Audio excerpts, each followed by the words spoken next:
अस्सलामुअलैकुम दोस्तों आप देख रहे हैं ZD पाक टीवी यानी कि जिंदाबाद पाकिस्तान टीवी और मैं हूं आपका होस्ट मस्कीन अहमद।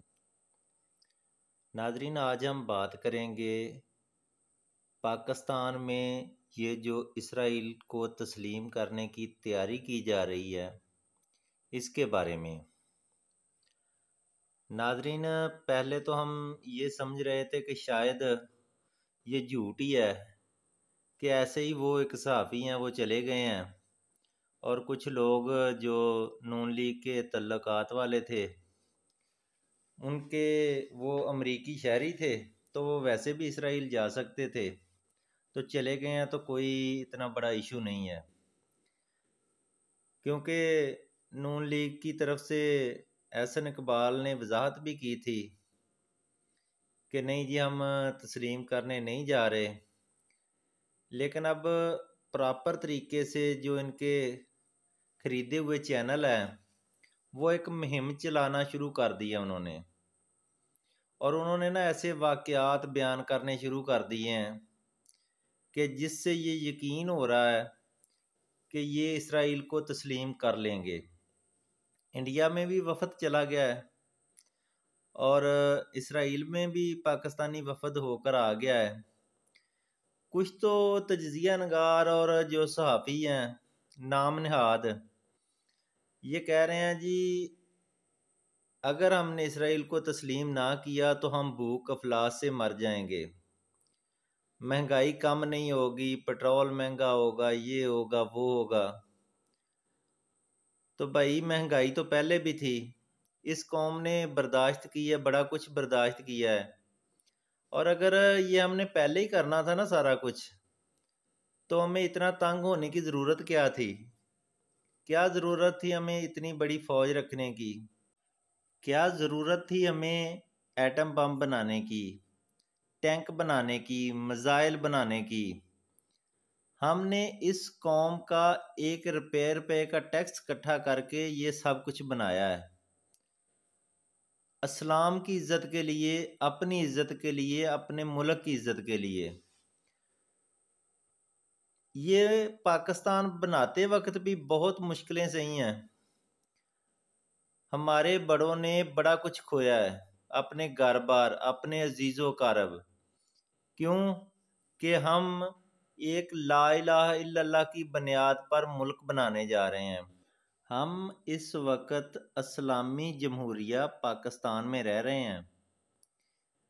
जिन लोगों को ये नहीं पता ना, तुमको चैनलों पे बिठा दिया गया है, ये बताया गया कि इनके पास सहाफ़त की डिग्री है, लेकिन इनको इस्लाम के बारे में शायद पढ़ाया नहीं गया। इसराइल कितना जुल्म कर रहा है फ़लस्तीनियों पे, इंडिया कितना जुल्म कर रहा है कश्मीरियों पे, और हम चले हैं उनसे मरासम बढ़ाने के लिए। यार कुछ सोचो, कुछ ख्याल करो। हमने बड़ा कुछ खोया है, बड़े परेशान रहे हैं, बड़ी भूखें तकलीफ़ें काटी हैं, एक इज़्ज़त बची है और वो आप उसको भी रौंदने चले हैं। आपको क्या है, आपका तो सब कुछ बरतानिया में पड़ा है, दुबई में पड़ा है, बाहर के मुल्कों में पड़ा है, स्विस बैंकों में पड़े हैं आपके पैसे। ये जो कौम है ना, आप तस्लीम कर भी लेंगे ना तो हमें कोई फ़ायदा नहीं होगा। अंग्रेज़ हमें किसी वक्त भी मुसलमान को फ़ायदा नहीं दे सकते। लेकिन खुदा के लिए इस बात से लौट आएं, ये ना हो कि अवाम खड़ी हो जाए और कल को आपको छुपने की जगह ना मिले।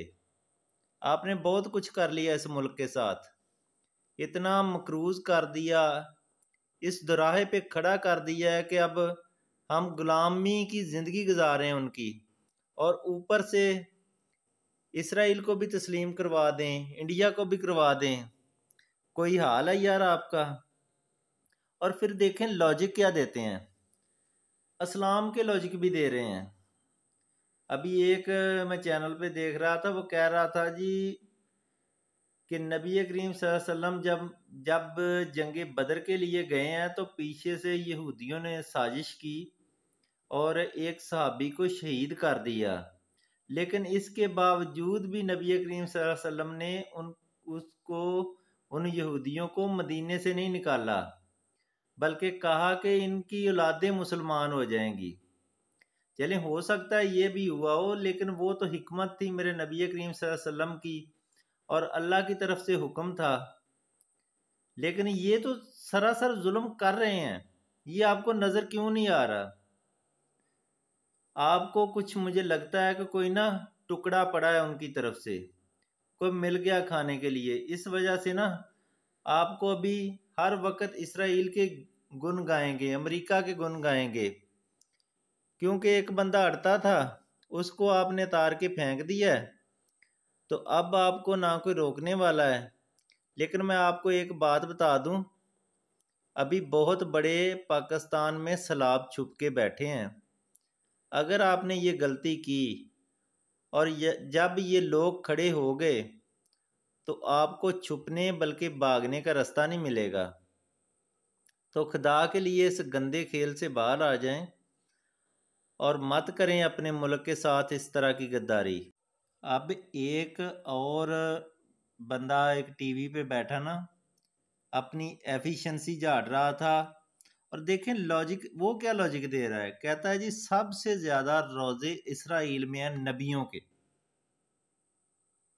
तो भाई जब नबियों के रोजे पहले से थे ना, अभी नए तो नहीं बन गए ना, नबी करीम सल्लल्लाहु अलैहि वसल्लम के दौर से पहले के थे ना। और नबी करीम सल्लल्लाहु अलैहि वसल्लम को सबसे ज़्यादा पता था कि कितने नबियों की कब्रें इसराइल में हैं। लेकिन क्या नबी करीम सल्लल्लाहु अलैहि वसल्लम ने हुक्म दिया था कि आप जाके वो कब्रें देख के आएँ, उनकी ज़ियारत करके आएँ? या आपकी उम्मत पर वाजिब है कि आपने लाजमी करनी है? जिस तरह के आप अभी लॉजिक दे रहे हैं कि जी वहाँ पे रोज़े हैं जी, वो हमें देखने चाहिए, हमें जाना चाहिए, हमें आना चाहिए। भाई अगर वो मुसलमान मुल्क होता या वो मुसलमानों को पर जुल्म ना कर रहा होता तो चले जाते। मान लेते हैं कि इसमें चले नहीं होता कोई हरज। लेकिन ये बात तो कोई नहीं ना कि वो हमारे मुसलमान भाइयों को शहीद कर रहा है, वहाँ पे हमारी हुकूमत नहीं बनने दे रहा, कब्जा किया है उसने मुसलमानों के इलाकों पर, और आप चले हैं जी वहाँ पे रोज़े देखने। और भाई रोज़ा देखना है आपने, इसराइल के लिए जो टिकटें करवाई हैं, आप मक्का मदीना चले जाएं, ईरान चले जाएं, और कहीं आपको नज़र नहीं आता। खुदा के लिए ये बंद कर दें खेल। और आपसे रिक्वेस्ट है कि वीडियो को ज़्यादा से ज़्यादा शेयर, लाइक और चैनल को सब्सक्राइब करें और इसकी मजम्मत करें। पाकिस्तान जिंदाबाद।